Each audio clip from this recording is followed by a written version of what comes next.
het jy al by die huis ingestap, en dan oorval jou kinders jou, jy het nog jou handsak op jou skouer, jy het jou laptop in jou een hand, jy is nog op pad om in te stap in die huis in, en hier kom die kinders en hulle sê, mamma, my prit is klaar, hierdie ene sê, mamma, ek het 'n toer waarop ek moet gaan vir die cricket, of ek is gekies vir 'n toer, maar ons moet soveel betaal, en dan kom die volgende en, mamma, daar's 'n koekverkoping Vrydag, ons klas moet goed bring, maar ek wil 'n geldjie, want ek wil ook kan koop.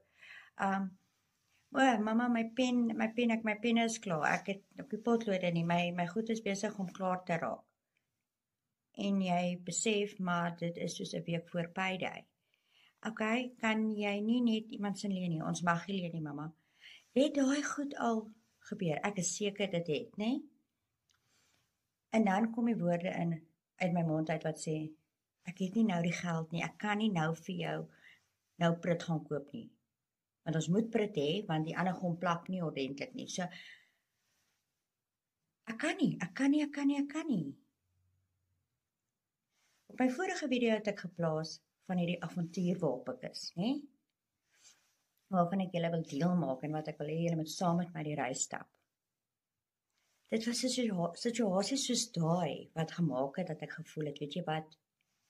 Genoeg is genoeg, dis nou klaar. Iewers moet iets verander. En glo my, dit het.